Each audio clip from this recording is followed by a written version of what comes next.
Like a grand and miraculous spaceship, our planet has sailed through the universe of time. Like a grand and miraculous spaceship. Grand and miraculous. Grand and miraculous.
I think with the Muppets, there's sort of an innocence to them, you know? Mm-hmm. And I think that's something that appeals to the child in everybody. Because I think everybody is a child still.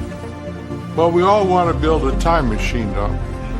So when you enter Disneyland, you're entering a time machine. I only hope that we never lose sight of one thing, that it was all started by a mouse.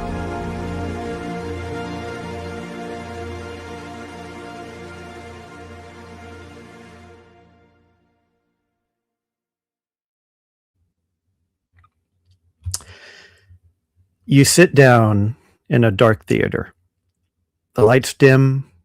A screen shows you images, photographs of a man, dozens of them, portraits, candids, photographs, older than your great-grandparents. You know the face. Everyone in the room knows the face. And then the screen disappears. Curtains open. There, in a carved high-backed chair, flanked by the flags of the United States and Illinois, sits Abraham Lincoln. 118 spotlights hold him in light. He stands up and he speaks. At what point shall we expect the approach of danger? By what means shall we fortify against it? Shall we expect some transatlantic military giant to step the ocean and crush us at a blow? Never. All the armies of Europe, Asia, and Africa combined, with all the treasure of the earth in their military chest, with the Bonaparte for a commander, could not by force take a drink from the Ohio or make a track on the Blue Ridge in a trial of 1,000 years. Those words raise a question. If no foreign army can destroy us, then where does the danger come from? Lincoln answers, from within. If destruction be our lot, we ourselves must be the author and finisher.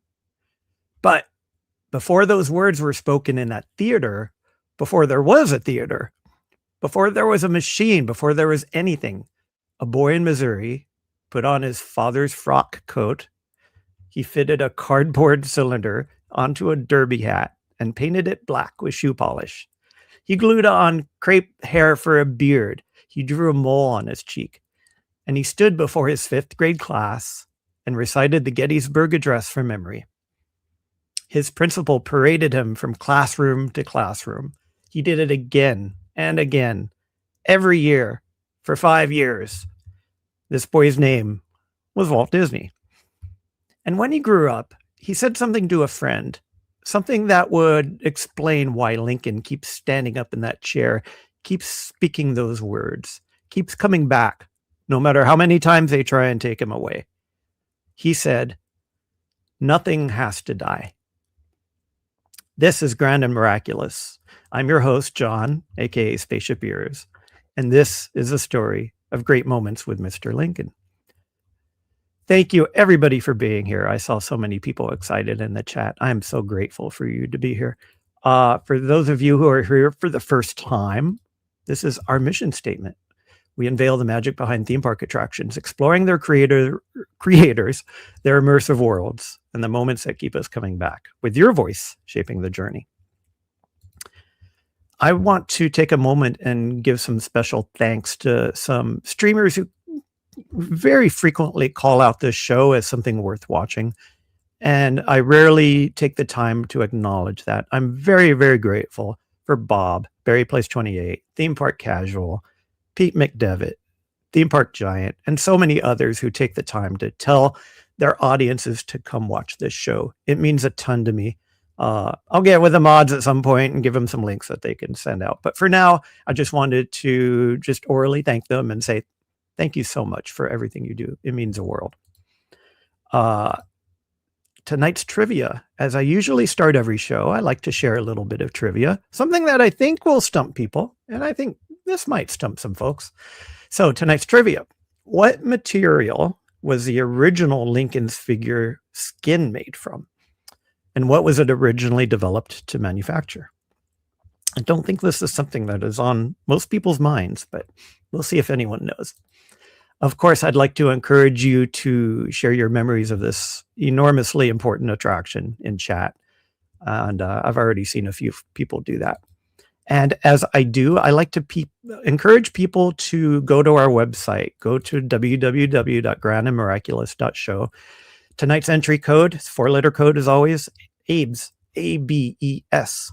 Had a little trouble finding a 4-letter word tonight, but I think that one works for now. So either during the show, after the show, whenever you like, please visit our website and contribute your idea and your rating for how this attraction measures up. I want to go to chat and say hi to folks. I saw so many friends.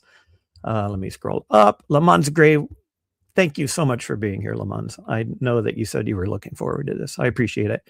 Mattercam Matt is in the house. Hello, Matt. Hope you're doing fantastic. Miss Debbie Birdfeld, thank you for being here, Debbie. You've been a big cheerleader for me and a good friend.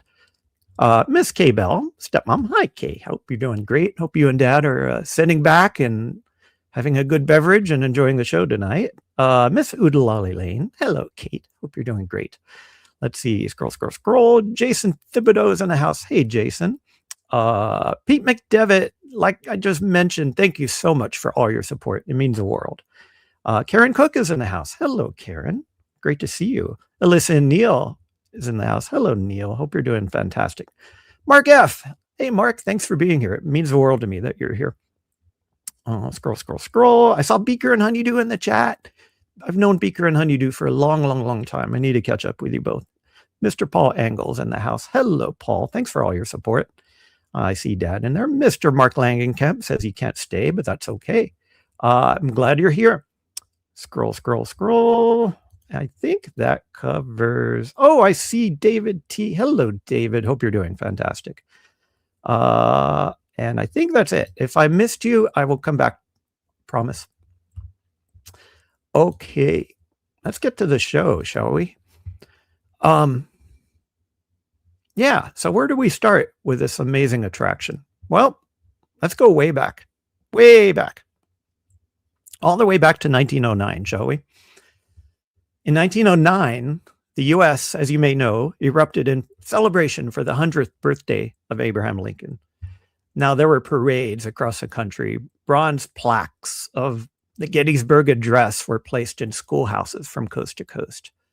The Chicago Tribune published a special edition so thick it weighed more than 3 pounds. The United States Mint released the first Lincoln penny. You have one in your pocket right now or close to it. Maybe. I don't know. Not many people have pennies anymore. And in Washington, construction began on the Lincoln Memorial. Now, Walt Disney at the time was 7 years old, born in Chicago, now living in Marceline, Missouri. He was swept up in all of it.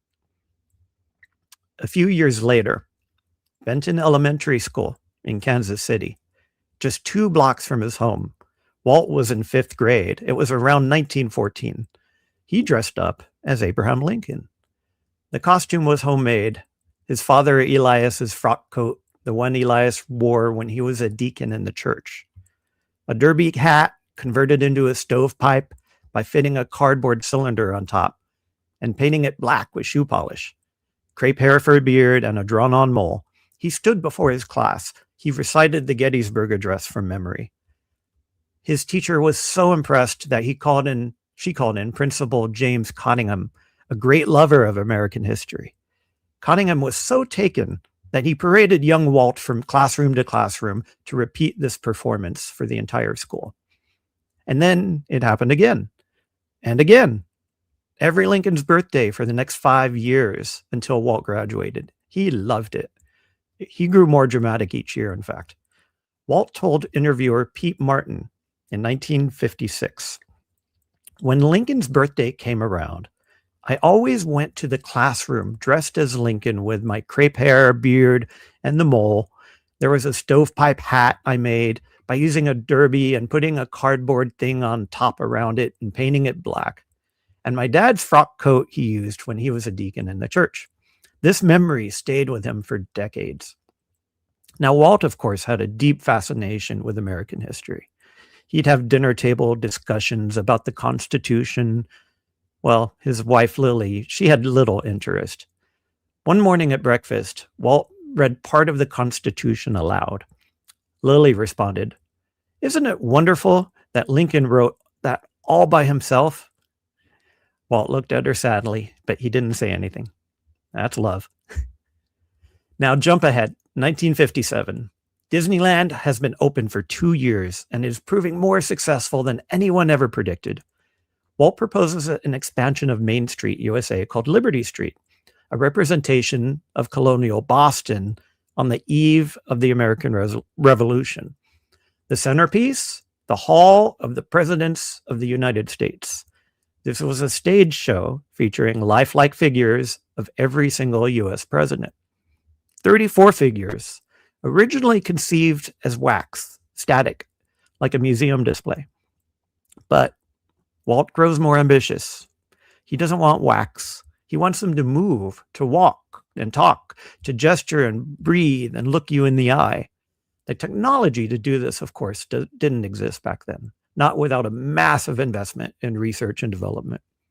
Well, Walt and his team prepared an extensive presentation to court corporate sponsors. They pitched it to every major corporation that they could find. Every one of them turns it down, either for financial reasons or because the show doesn't convey their corporate message. By 1961, Walt retitles the concept, quote, "One Nation Under God," and targets the 1964 New York World's Fair as a venue. Well, still no sponsors. So Walt decides to take a different approach. If he can't sell the concept, he'll show it. He asks his Imagineers to build a single working mock-up, one president, fully realized, to prove what's possible. He chooses his favorite. He chooses Lincoln. Now, to build Lincoln, you need to know what Lincoln looked like. Not from photographs, from life. In 1860, a Chicago sculptor named Leonard Volk, brother-in-law of Stephen Douglas, in fact, made a life mask of Abraham Lincoln's face. Here it is. Plaster pressed against the living man's skin. It captured every pore, every crease, every asymmetry. It was the most accurate physical record of Lincoln's face ever made. A century later, Disney animator turned sculptor Blaine Gibson learned that a wax museum owner named Catherine Stuber had a copy. When Gibson went to see her, she was very suspicious. Quote, "If I tell you all this stuff, you're going to compete with me." Well, they convinced her otherwise. They bought the life cast. Gibson sculpted the figure, but he had a problem. Lincoln was 6'4", and the figure was the only one on stage. Without other people for scale, he just didn't look tall. So Gibson made him 6'7". This created a second problem. Making him taller made his hands look too small. The solution came from within the building. Imagineer Jack Fergus was 6'8". They cast his hands. They worked perfectly. Now, our friend, Mr. Bob Gurr. Bob, primarily known as a car guy, the man who designed the Utopia and the monorail, was tasked with making Lincoln's body move. He designed the internals like an airplane fuselage. His own description was, quote, a rat's nest of linkages, bearings, bell cranks, and a ton of monkey motion doodads to provide the articulated motions, powered by large pneumatic cylinders. This is what it looked like. He completed the concept, the sketches, and all parts distribution in 90 days. On the challenge of fitting all that machinery inside Lincoln's tall, thin frame, he said, quote, if we'd done Grover Cleveland, I would have had a much easier time. I would have had a lot more room in there. Well, he called it, quote, a radical machine, the first time the world was ever going to see a really believable animated figure. I want to play a little video I found online of Bob Gurr, thanks to the Disney Family History Museum, and that'll give you a little sense of it. Today, Walt called my boss, Roger Brogy Sr., and myself over to the studio, and he wanted to show us something, and he was very irritated. We went in this little room. Here's this pathetic animated Lincoln sitting there, covered with red hydraulic fluid, and a wall behind it where there was guys helping it to get out of a chair.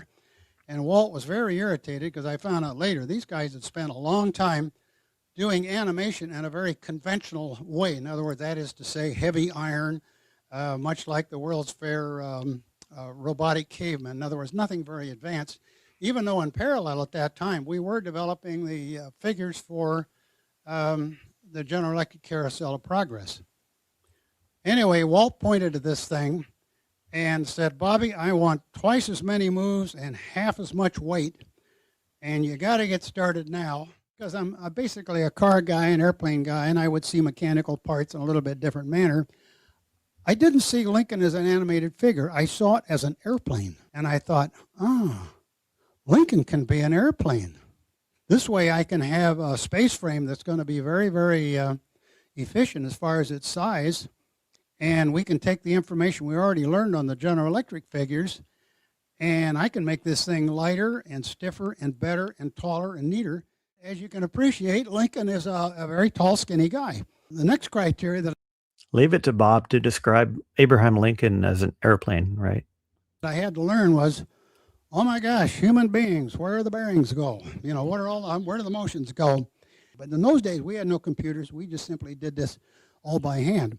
We had no time to make an assembly drawing on paper before building anything. In those days, we'd start building anything, anywhere, anytime, and do the assembly drawings after we did the figure. Now, like this drawing here was drawn months after Lincoln had been running for quite a while, because we thought, gee, we're going to have to know what we did. So this is backwards. Well, we build it, and then it runs, and then we draw it. I'm not kidding you. That's the way we worked. So like Lincoln was a sort of like a 90-day, do it while you do everything else, but don't stop everything else while you're doing it kind of a thing. But everybody in WED was doing the same deal. We all worked on everything.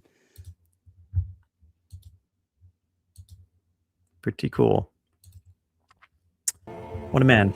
Oh, sorry. Wrong one. Let's talk about this young lady, Miss Harriet Burns. Well, Harriet Burns, you may know her as the first woman hired as Imagineering in a creative capacity.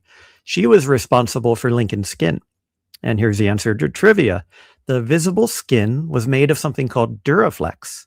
This was a hot melt material. Burns cooked the mixture in a crock pot she brought from home. The material had originally been developed for making, and this is a direct quote, hoochie coochie hula skirt dolls from the war. Abraham Lincoln's skin, cooked in a crock pot, originally developed for hula dolls. Well, they purchased false teeth and glass eyes from suppliers. Well, the glass eyes didn't look quite right, so they had to make their own. Imagineer Walt L. Rogers spent hours in a harness built to record specific body movements. He physically acted out every arm wave, hand gesture, and movement he wanted the Lincoln figure to perform, from the start of the show to its finish. Well, these movements were recorded as tones on magnetic tape. Think of it like a player piano. A player piano uses markings on a paper roll. Each marking triggers as a key. For audio animatronics, tones on tape triggered pneumatic cylinders. Each tone was a gesture, and each gesture was a moment of life. Well, Mark Davis, one of Disney's legendary 9 Old Men, sketched how the Lincoln figure might move and timed out the movements word for word, exactly like he would time out a scene in animation. Now, this is important. This is a direct conceptual bridge between Disney's animation legacy and the new art of audio animatronics. The same discipline that made Maleficent move, that made Sleeping Beauty breathe, applied to pneumatic cylinders and a rubber skin cooked in a crock pot. Well, unlike Disney's other World's Fair shows, It's a Small World with its stylized dolls, Carousel of Progress with its imaginary family, Ford's Magic Skyway with its dinosaurs and cavemen, Lincoln had to be perfect because anyone with a $5 bill in their pocket could easily compare the figure on stage with the photograph on currency. There was one figure, one stage, no crowd of dolls to hide behind. Every movement was scrutinized. Well, during the animation process, Walt would come down to the Imagineering workshop and physically act out Lincoln's speech himself. He'd point out exactly how the cheeks should respond when the mouth moved in a certain way. He'd demonstrate the gestures. He'd perform. The boy who dressed as Lincoln in 5th grade was still performing 50 years later, now directing a machine to do what he once did in a shoe polish hat. Someone suggested that Walt narrate the show himself. He was already doing the narration for the Ford Motor Skyway at the same World's Fair. Well, the Imagineers were really taken aback because Walt snapped at them angrily. What would people think of me, Walt Disney, putting myself on a par with Abraham Lincoln? Imagineer Sam McKinn explained it. It was a sense of humility. He would not place himself on the pedestal that he had planted Lincoln on. Well, the topic was never brought up again. Paul Frees was hired for narration. Buddy Baker composed the score. And actor Royal Dano, whom Walt personally hired after seeing him play Lincoln on the TV anthology Omnibus, would voice the 16th president. Walt considered Dano the closest thing he could find to the voice of Mr. Lincoln. Well, by the summer of 1961, the Lincoln mock-up could stand from a sitting position. It was far from finished, but its potential was visible. In April 1962, Robert Moses, the imperious legendary power broker who was president of the World's Fair Corporation, visited the Disney studios to check on the 2 existing fair projects. Well, Walt took him on a tour. When he reached the Lincoln mock-up, the Imagineers got the figure to stand and extend his hand towards Moses. Well, Moses was astonished. He said, quote, "I will not open the fair without that exhibit," unquote. Moses brokered a deal between Disney and the state of Illinois, which was looking for a pavilion and came into the fair late. On November 19th, 1963, the 100th anniversary of Lincoln delivering the Gettysburg Address at Gettysburg, Illinois legislators, Robert Moses, and Walt Disney himself officially announced that the audio animatronic Abraham Lincoln would be the focus of the Illinois Pavilion at the 1964 New York World's Fair. 3 days later, President Kennedy was assassinated. A life mask, a crock pot, a car designer's airplane fuselage, a harness, tones on magnetic tape, a man who wouldn't put himself on a par with his hero, announced on the centennial of the Gettysburg Address 3 days before a president was shot. Nothing has to die. Walt was building a machine to prove it. The mechanism didn't matter. What mattered was the idea. A great man could stand and speak again. I see some good friends in chat. I definitely want to say hi to you. Theme Park Casual. Hello, Danny. Hope you're doing fantastic. So happy to see you. I saw Miss Monorail Molly's in the house. Hello, Hope you're doing fantastic. Nico the Greco, thank you for being here. Let's see. Miss Bitritz. Hey, Bitritz, I hope you're doing great. Thank you for being here. I know that you were looking forward to this. I think that's everybody. If I missed you, keep saying hi in chat, and I'll get back to you.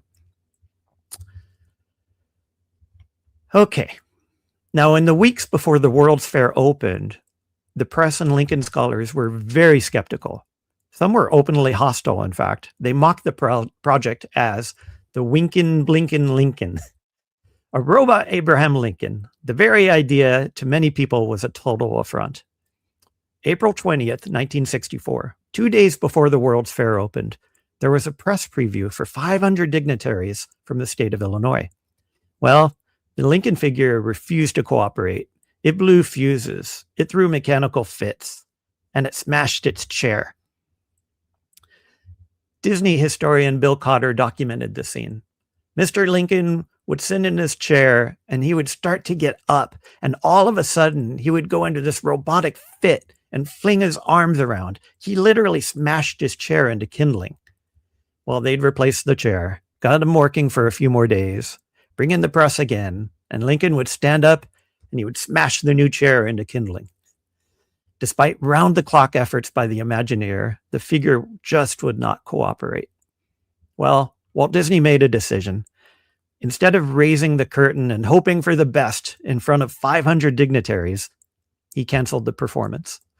He walked out on stage himself. He faced the disappointed audience, and he said, "We've worked like beavers to get it ready, but it's not ready. And I won't show it to you until it is." That was Walt.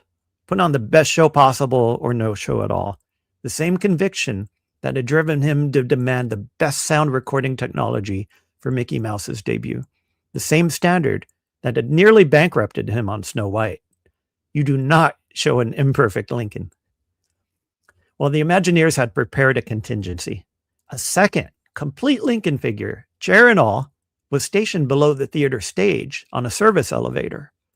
If Lincoln number 1 malfunctioned during a show, he could be lowered down and a seated stand hoisted up into position. Well, as it turned out, once they solved the problem, Lincoln number 1 ran almost flawlessly through both the 1964 and 1965 seasons. The elevator was seldom used. Well, the Imagineers spent days trying to diagnose the malfunctions. The culprit turned out to be another World's Fair pavilion called the Tower of Light. This was an exhibit that shot a massive beam of light into the sky. There was a quote that when they fired this thing up, the transient circuits would go through the ground, made Mr. Lincoln get feedback, and he'd go crazy and smash his chair. Once they identified the electromagnetic interference, they could fix it. Well, after a week of tinkering, the Imagineers got the figure working perfectly. Great Moments with Mr. Lincoln opened on April 22nd, 1964. The press's perception turned completely around. A newspaper headline declared, "Blinkin' Lincoln is a fair wonder." The New York Herald Tribune wrote, "Great Moments with Mr. Lincoln was an instant success. What was recreated was a man, real to all outward appearances." 2.5 million visitors watched the show in the first season alone. Because of its lifelike movements, the way his hands gripped the chair arms, the way the eyes tracked the room, the way his chest rose and fell, some audience members genuinely believed the Lincoln figure was a live actor. The Illinois Pavilion became one of the most popular attractions at the entire World's Fair. Well, there were 2 unexpected details from the run. First, Lincoln perspired. Harriet Burns, a woman who cooked the skin in a crock pot, revealed that the Duraflex exuded an oily sheen under the stage lights. Quote, "In all truth, he really did perspire because there was a migratory oil in the skin that came to the surface and we had to pat that off." A robot that sweated under 118 spotlights. Second, the nearby SFK Industries Pavilion was handing out free ball bearing samples. Well, kids discovered that they could fire them through soda straws at Lincoln during the show like spitwads. Quote, "He'd get one in the cheek and it would stay there for the rest of the show." Abraham Lincoln, assassinated by ball bearing, performing the rest of the show with a lump in his cheek. Well, it was almost too darkly poetic, right? Let me walk you through what 2.5 million people experienced. Now, this pavilion was 35,000 square feet of curvilinear architecture covered in 252,000 red-brown bricks made in Danville, Illinois. 2 Lincoln quotes adorned the exterior walls in metallic lettering.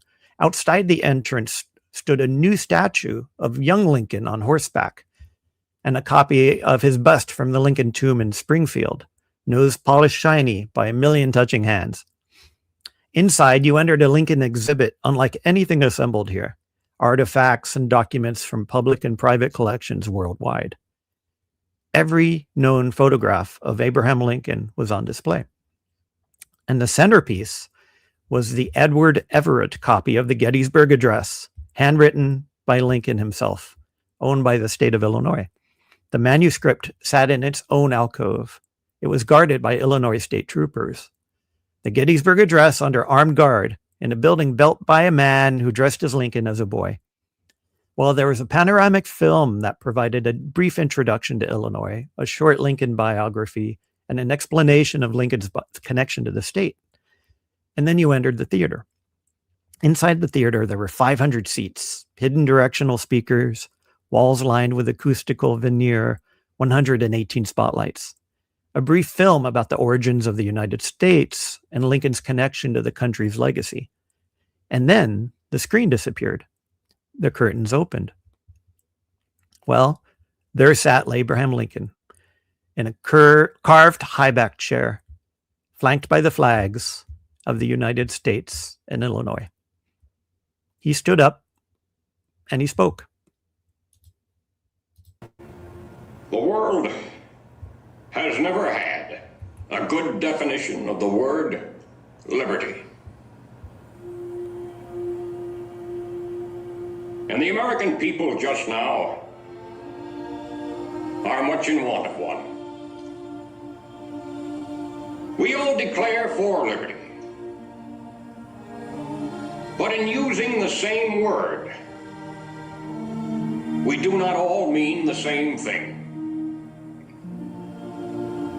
What constitutes the bulwark of our liberty and independence? It is not our frowning battlements, our bristling seacoasts. These are not our reliance against tyranny. Our reliance is in the love of liberty, which God has planted in our bosoms. Our defense is in the preservation of the spirit which prizes liberty as the heritage of all men, in all lands, everywhere. Destroy this spirit, and you have planted the seeds of despotism around your own doors.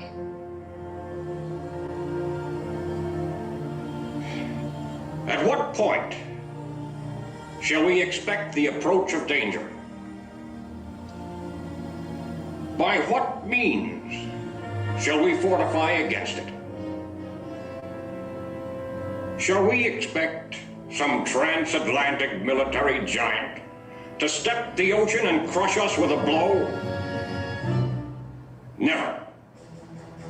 All the armies of Europe, Asia, and Africa combined could not by force take a drink from the Ohio or make a track on the Blue Ridge in a trial of 1,000 years. At what point, then,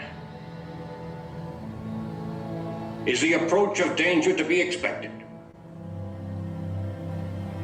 I answer, if it ever reach us, it must spring from amongst us. It cannot come from abroad. If destruction be our lot, we ourselves must be its author and finisher. As a nation of free men, we must live through all times or die by suicide. Neither let us be slandered from our duty by false accusations against us, nor frightened from it by the menaces of destruction to the government, nor of dungeons to ourselves. Let us have faith that right makes might. And in that faith, let us to the end dare to do our duty as we understand it.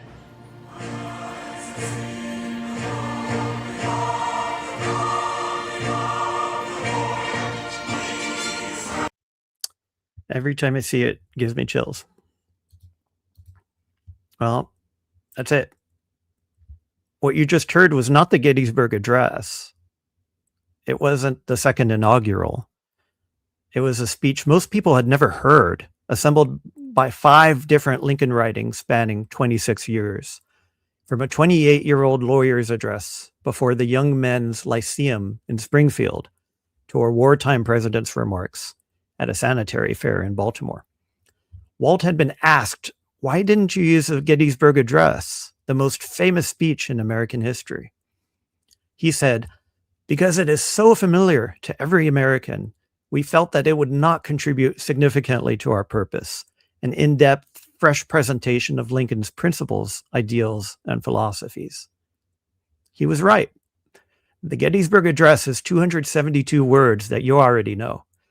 Well, this speech surprised you. It made you hear Lincoln as if for the first time. Well, after the speech, the curtains in the back of the stage opened to reveal the rotunda of the U.S. Capitol and a star-filled sky. The night sky gradually became a sunrise. Lincoln sat back down. The sunrise resolved into an abstract image of the American flag. And the battle hymn of the Republic swelled through the auditorium, not from one direction, but from everywhere. A choir procession that seemed to gradually fill the room, moving through hidden speakers until the music surrounded you. 500 people, a man made of rubber and metal and paint, words about liberty, and a hymn that filled the room like a congregation you couldn't see. Well, as the World's Fair entered its final months, an upgraded Lincoln took up residence at the Opera House on Main Street, USA, at Disneyland. Walt called it the Lincoln Mark II. Not a copy, but a genuine next-generation figure. Great Moments with Mr. Lincoln opened at Disneyland on July 18, 1965, as part of the park's 10th anniversary tencennial celebration. For 3 months, from July through October 1965, the attraction performed simultaneously in New York and Anaheim. This was the first time a Disney attraction opened in 2 locations at once, or operated, I should say. Now, the Lincoln Mark II was much more advanced than the New York figure.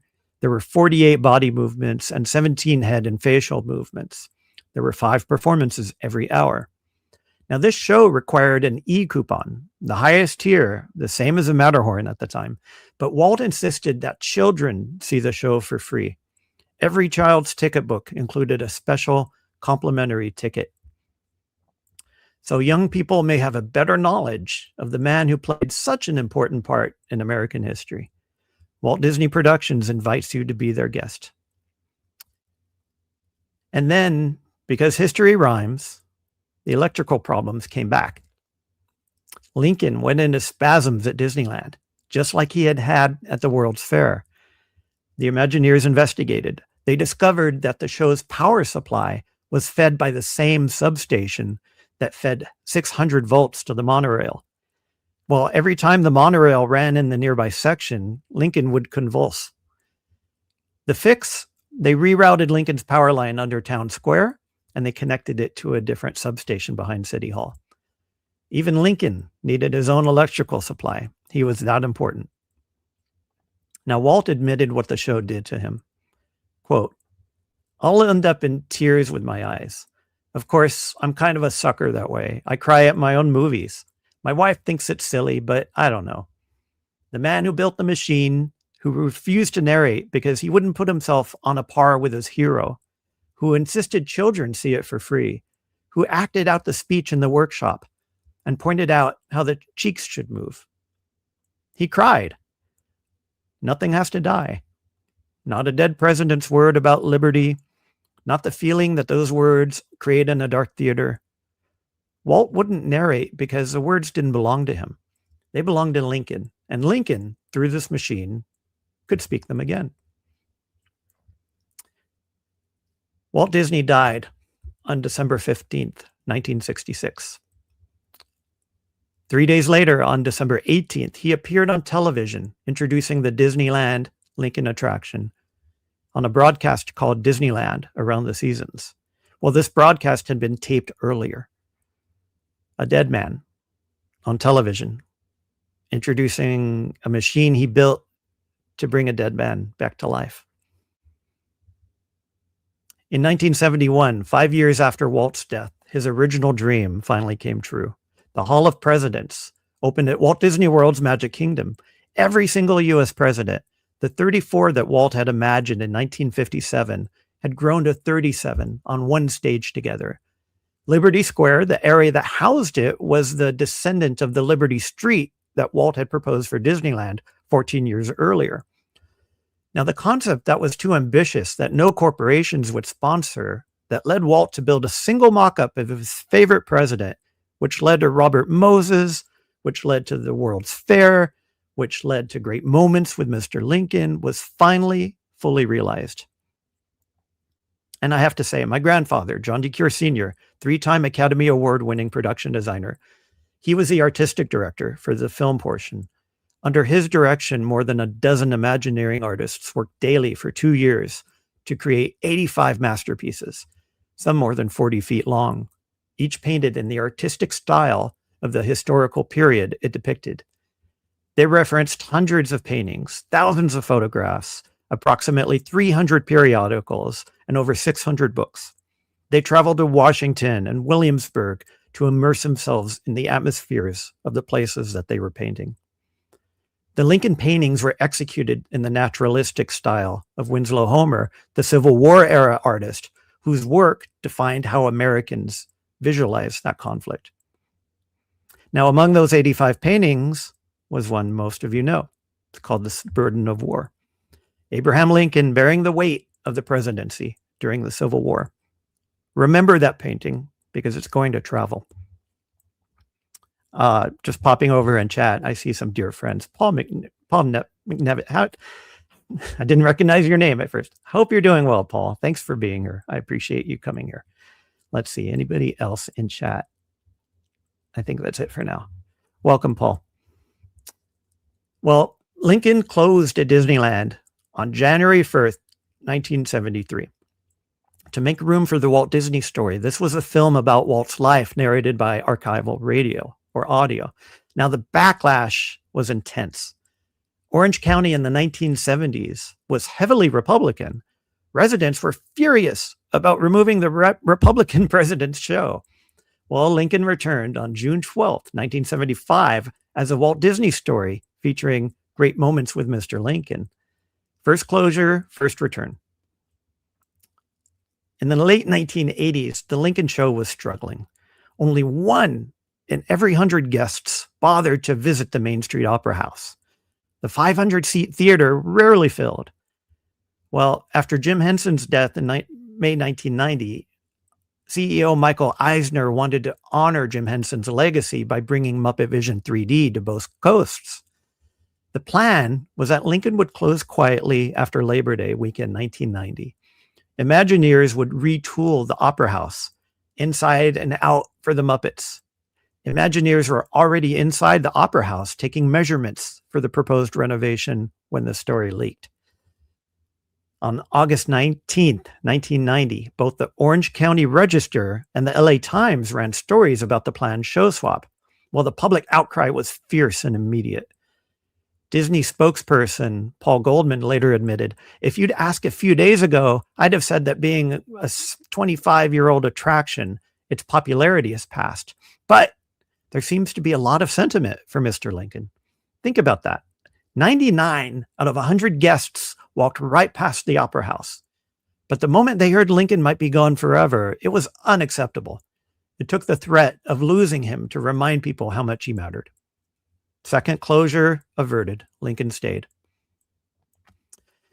Well, by the way, I see some comments in chat. Hello, X. I don't know if you're still listening to us or not, but good night, X. Hope you're doing great.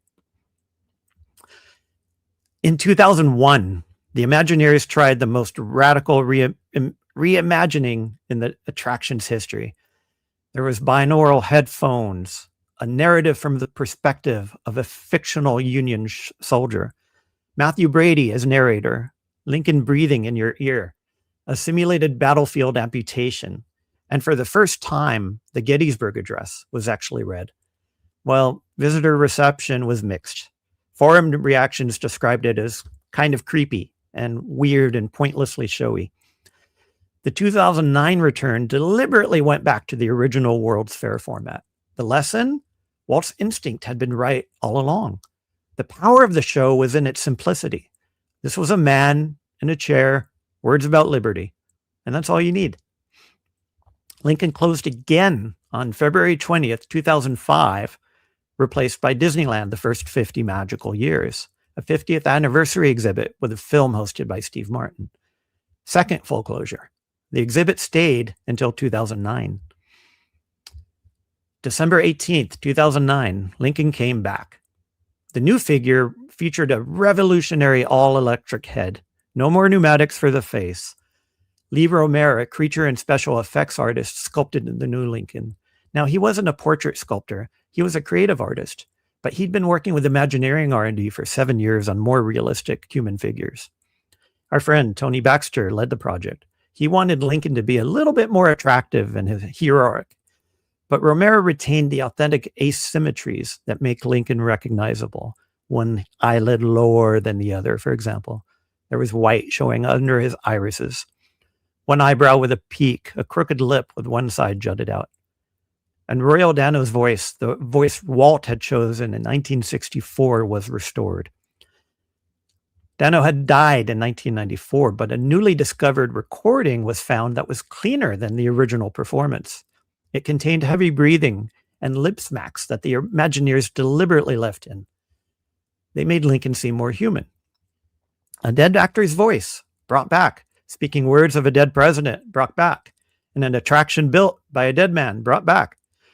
And in the pre-show lobby, well, my grandfather's painting, The Burden of War, the painting that he created for the Hall of Presidents of Walt Disney World, had traveled west.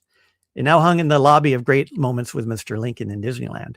The fireplace mantle in the lobby was designed to match the mantle depicted in the painting. The physical space was shaped by the art. A painting about Lincoln bearing the burden of war, painted for the attraction that was Walt's ultimate dream. Now hanging in the attraction that was Walt's first step towards that dream. Nothing has to die. 3 closures, 3 returns. The Muppets couldn't replace him. A binaural headset couldn't improve him. A 50th anniversary couldn't outlive him. Every time they tried to close a show, the public said, no, not Lincoln, not this. He comes back. The public denied the assassination its permanence. Well, it was a Christmas shopping season, 1964. The World's Fair had been open for months. Lincoln was a sensation.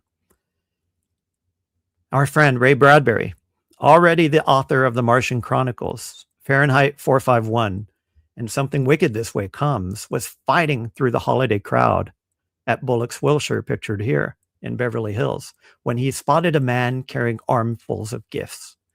He recognized Walt Disney. Well, Ray Bradbury introduced himself. Walt didn't say, let's have lunch sometime. He said, tomorrow. Well, the next day, Bradbury arrived at Walt's office. They had soup and sandwiches on a board table. Walt's secretary warned Bradbury that he had to leave by 1 o'clock. Well, they didn't come back until 3. The secretary glared at them.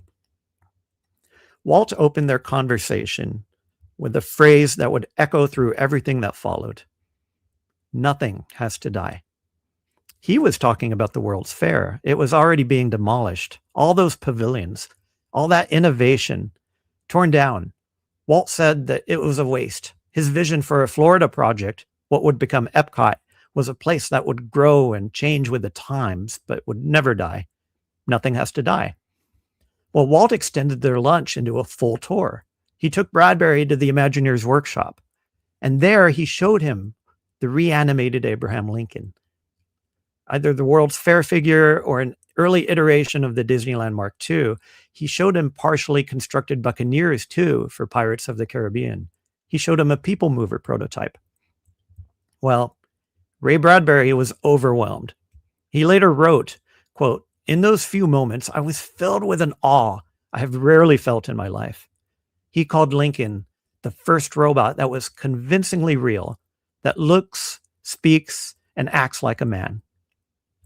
Standing in that workshop, looking at the mechanical Lincoln, Bradbury's writer's instinct fired. He wondered aloud, what would happen if someone came in and murdered the robotic Abraham Lincoln? Well, Walt loved the idea. He told Bradbury to go home and write it immediately. And Bradbury did. The result was one of Bradbury's finest short stories. It was called Downwind from Gettysburg, published in 1969 in the collection I Sing the Body Electric. Now, in the story, there is a character named Phipps, unmistakably Walt Disney. He is a romantic visionary who builds a mechanical Lincoln. Bradbury's description of the machine was the Phipps Ever-Ready, Salem, Illinois, and Springfield Ghost Machine, the Lincoln Mechanical, the Electro Oil Lubricated Plastic India Rubber Perfect Motioned and Outspoken Dream. Phipps' team, the Lincoln Resurrection Brigade, goes from mockery to devotion over years of obsessive work. They rifle old news files. They beg and pilfer death masks. They bury and dig up new plastic bones, while derision became belief. And Phipps, holding up a cocktail glass like a lens, said, we must stand all of us downwind from Gettysburg. It's the only hearing place. And then there was a man named Norman Llewellyn Booth, the last name the same as John Wilkes, shoots the robot Lincoln in a theater. His motive? Jealousy of perfection. Aren't machines more perfect 99 times out of 100 than most people you've ever known? He can't bear that this machine will endure 100, 200 years after he is in the earth. But Bayes, who's the story's hero, denies Booth this fame. No pictures, no coast-to-coast television, no magazines, no trial, no lawyers, no immortality. It never happened, Mr. Booth. The machine will be rebuilt. The assassin will be forgotten. The idea of Lincoln cannot be killed. Walt opened that meeting that he had with Ray Bradbury with "Nothing has to die." Walt died 2 years later, December 15th, 1966. But Lincoln kept coming back. 3 closures, 3 returns. Bradbury couldn't have known how prophetic his story could be. The mechanical Lincoln would be killed, removed in 1973, threatened by the Muppets in 1990, taken away in 2005. And every time it would be rebuilt. The public would deny the assassination its permanence, just as Bayes does in Bradbury's story. And then on 2025, on July 17th, the 70th anniversary of Disneyland, Walt Disney: A Magical Life opened in the Opera House on Main Street. This was the first audio animatronic figure of Walt Disney himself. He was sharing the stage with Abraham Lincoln. After the initial run, the 2 shows rotate throughout each opening day, Walt and his heroes taking turns in the same theater. This was the boy who dressed as Lincoln in a shoe-polished stovepipe hat, who performed the Gettysburg Address from his classmates every year for 5 years, who spent decades building the technology to bring his hero back to life, who refused to put himself on the same pedestal, who cried at his own creation. He finally stands beside him. Nothing has to die. Not ideas, not wonder, not Lincoln, not Walt. So let's talk a little bit about what this attraction achieved. I need to acknowledge something unusual, of course. Unlike most attractions we cover, Great Moments with Mr. Lincoln has existed in multiple forms across the decades. Well, there was a 1964 World's Fair original, the 1965 Disneyland Mark II, the 1984 refurbishment, the controversial 2001 Journey to Gettysburg, the 2009 restoration. Now we are rating the design, the intent, the craft, the choices made. We're rating the idea that has endured through all those versions, and we're rating the experience that Walt built, the one he cried at. Our first pillar is immersion. I give it a 7 out of 10. This was a single figure on a single stage in a 500-seat theater. There were no ride vehicles, no Omnimax dome, no wind machines, no hydraulics. Just a man in a chair, 118 spotlights and surround sound. But this figure was so lifelike that audience members believed it was a real actor. A robot that sweated under the lights, eyes that tracked the room, hands cast from a 6'8" Imagineer, a face sculpted from the life mask of the actual man. The World's Fair pre-show was extraordinary. Every known photograph of Lincoln, the handwritten Gettysburg Address under armed guard. The finale used the entire room, the Capitol Rotunda, the sunrise, the battle hymn filling the space from every direction. Now, where it loses points is as the technology aged, immersion diminished a bit. And the 2001 Journey to Gettysburg proved that trying to compensate with binaural headsets and elaborate narratives made it worse, not better. The 2009 restoration confirmed that Walt knew from the start, simplicity is the answer. Now, in storytelling, I give it a 9 out of 10. This is one of the highest category scores we've given on this show, and I think it deserves it. Walt's two greatest storytelling choices were the things he didn't do. He didn't use the Gettysburg Address. Everyone knows those 272 words from heart. Instead, they compiled a speech from 5 different Lincoln writings that audiences had never heard. A speech about liberty, about fragility, about the dangers that come from within. It could surprise you, and it has for 40 years. He didn't narrate it himself. What would people think of me, Walt Disney, putting myself on a par with Abraham Lincoln? His words belonged to Lincoln, not to the man who built the machine. And the format was a single figure, standing up from a chair, speaking. No narrative arc, no characters in conflict, no villain, no hero's journey, just a man and his ideas about liberty. That's the whole show. And it's worked for 60 full years. Try finding another piece of entertainment in any medium with that kind of staying power from that little structure. Royal Dano's voice performance, chosen by Walt himself, restored decades after his death with breathing and lip smacks left in, because the imperfections made Lincoln seem more human. This was arguably the most important casting decision in theme park history. In terms of delight, I give it an 8 out of 10. Walt cried at his own Lincoln. I'll end up with tears in my eyes. 2.5 million visitors in one season at the World's Fair. People who genuinely believed it was a real actor. Children saw the show for free because Walt insisted. There were 3 closures, 3 public outcries, 3 returns. People refused to let go. 99 out of 100 guests would walk right past the building when they enter the park. But tell them it's closing and they'll fight for it. That's not nostalgia. That's something deeper. Kids with ball bearings, a robot that sweated, a $5 bill you could check against the face on stage. But the delight is quiet. It's deep. It moves you. It doesn't make you grin and want to go again immediately. It's not a roller coaster. It's not a simulator. It's a man standing up in a dark room and speaking about liberty.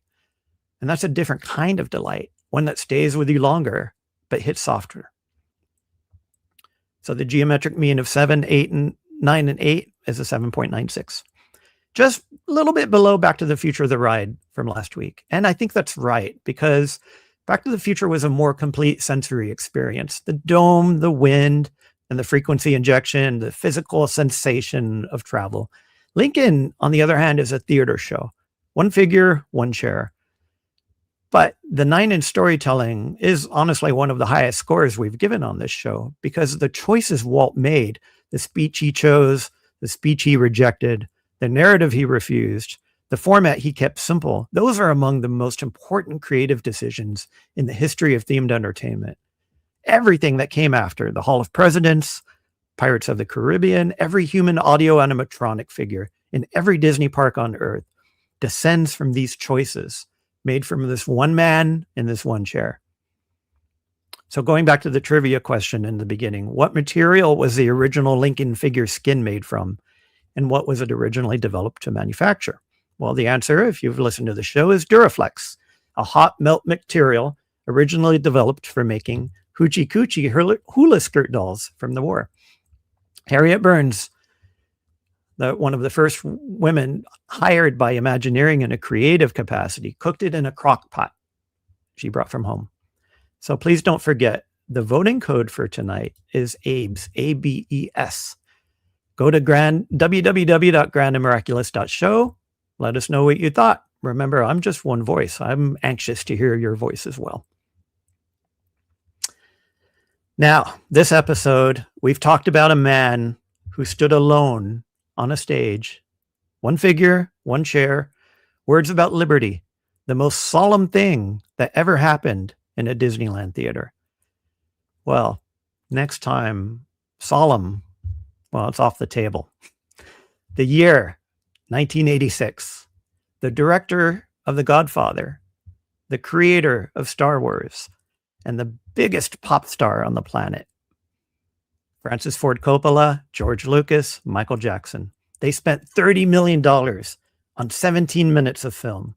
Now, per minute, it was the most expensive motion picture ever produced. This 3D was so advanced that objects seemed to fly over the audience's heads. The in-theater effects included lasers, smoke, and a ceiling full of stars. The music was written by the man who had just recorded Thriller, the most best-selling album in the history of the world. And it opened in the same park, a few hundred yards from the theater where Lincoln still stood. One theater held the 16th president.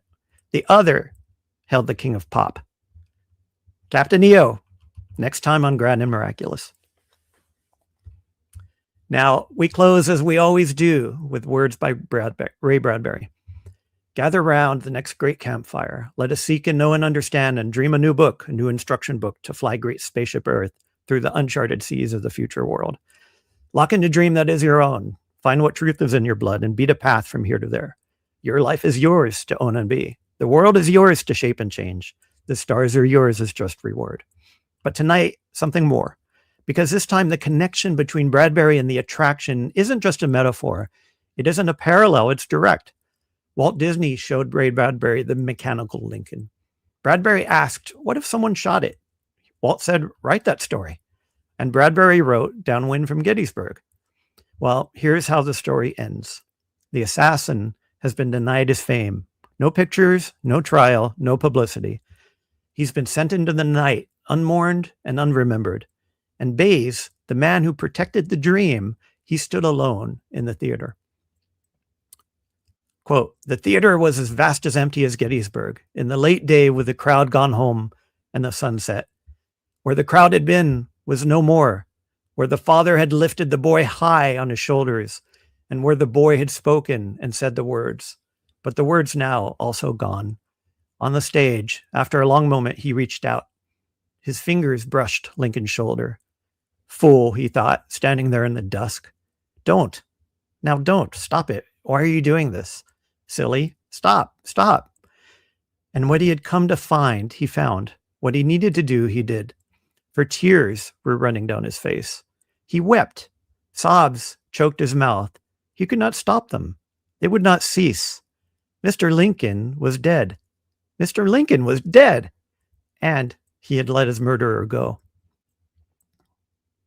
I'll end up with tears in my eyes. Of course, I'm kind of a sucker that way. Well, that was Walt talking about his own Lincoln.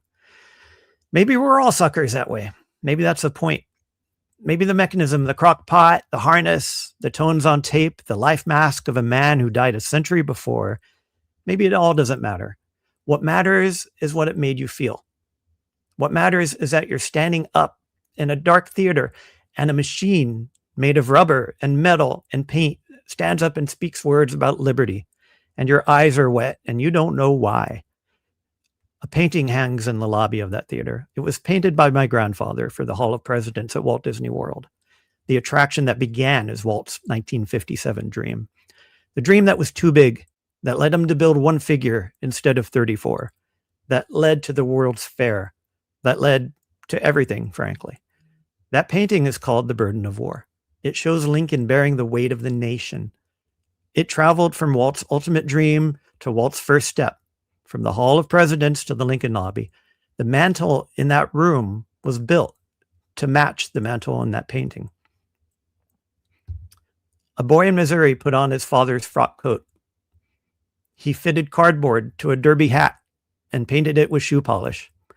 He drew a mole on his cheek. He stood before his classmates and spoke the words of a dead president.